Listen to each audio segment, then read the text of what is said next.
तैयार रहिए, स्टार्ट। महोदय, देश की लगभग 3/4 जनसंख्या गांवों में रहती है, जिनकी आय कम होने के साथ साथ शिक्षा, स्वास्थ्य, पेयजल आदि अन्य आवश्यक सुविधाएं भी उन्हें पर्याप्त मात्रा में उपलब्ध नहीं हैं। ग्रामीण क्षेत्रों और ग्रामीणों, विशेषकर अनुसूचित जातियों, जनजातियों, कमज़ोर वर्गों और गरीबी की रेखा से नीचे रहने वाले लोगों का विकास एवं गरीबी उन्मूलन भारत की विकास योजनाओं का प्रमुख उद्देश्य रहा है। ग्रामीण विकास का व्यापक दायरा है, जिसमें ग्रामीण क्षेत्रों एवं ग्रामीणों के जीवन स्तर का सर्वांगीण विकास शामिल है। इसका अर्थ निर्धनतम लोगों की अपने स्थानीय सामाजिक एवं आर्थिक परिस्थितियों में उत्पादन क्षमता की वृद्धि है। ग्रामीण विकास की प्रक्रिया में पूंजी का निवेश एवं उसका विस्तार, उत्पादक शक्तियों का विकास तथा निर्धन एवं बेरोजगार ग्रामीणों का अर्थव्यवस्था के उत्पादक विकासशील क्षेत्रों में सम्मिलित होना आवश्यक है। मंत्रालय की गतिविधियों का मुख्य उद्देश्य गरीबी पर सीधा प्रहार है, जिसके अंतर्गत विशेष मजदूरी, रोजगार व स्वरोजगार कार्यक्रम, भूमि सुधार, बंजर भूमि विकास एवं जल संभरण विकास कार्यक्रम हैं। इनमें स्वच्छ पेयजल की व्यवस्था, ग्रामीण स्वच्छता, कृषि विपणन, ग्रामीण आवास है तथा लोक कार्यक्रम तथा ग्रामीण प्रौद्योगिकी विकास परिषद द्वारा सहायता और राष्ट्रीय ग्रामीण विकास संस्थान एवं कृषि विपणन केंद्र के माध्यम से प्रशिक्षण की व्यवस्था शामिल है।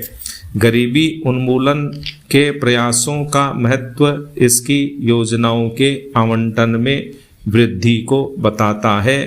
जहां 9वीं योजना में इसका परिव्यय 40,000 करोड़ रुपए था, उसे बढ़ाकर 10वीं योजना में 80,000 करोड़ रुपए कर दिया गया है।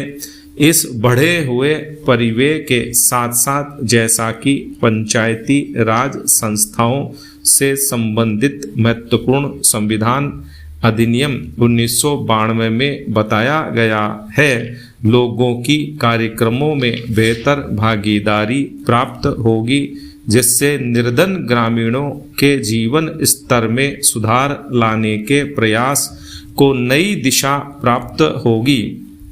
ग्रामीण क्षेत्रों में गरीबी उन्मूलन के राष्ट्रीय प्रयास में ग्रामीण विकास मंत्रालय के मुख्य कार्यक्रमों को दी गई नई दिशा की एक झलक इस पुस्तिका में प्रस्तुत है। ग्रामीण गरीबी की समस्या कम ग्रामीण उत्पादकता और अल्प रोजगार व बेरोजगारी से जुड़ी है। यद्यपि विकास की सामान्य प्रक्रिया के अधीन ही उत्पादक रोजगार के अधिकाधिक अवसर सृजित किए जाते हैं, फिर भी ग्रामीण लोगों के लिए रोजगार पैदा करने तथा आय के कुछ न्यूनतम स्तर प्राप्त करने हेतु विशेष रोजगार कार्यक्रमों की सतत आधार पर जरूरत है। उपर्युक्त उद्देश्य को ध्यान में रखते हुए समय समय पर रोजगार सृजन की विभिन्न योजनाएं चलाई गई थीं। 7वीं योजना के आखिरी वर्ष में 1 अप्रैल 1989 से उस समय विद्यमान 2 रोजगार कार्यक्रम, राष्ट्रीय ग्रामीण रोजगार कार्यक्रम और ग्रामीण भूमिहीन रोजगार गारंटी कार्यक्रम को जवाहर रोजगार योजना नामक ग्रामीण रोजगार कार्यक्रम में मिला दिया गया था। जवाहर रोजगार योजना का मुख्य उद्देश्य ग्रामीण क्षेत्रों में बेरोजगार पुरुषों तथा महिलाओं के लिए अतिरिक्त फायदेमंद रोजगार रोजगार का सृजन करना है। ग्रामीण आर्थिक आधार ढांचे को सुदृढ़ बनाकर सतत आधार पर रोजगार के अवसर सृजित करना है। स्टॉप।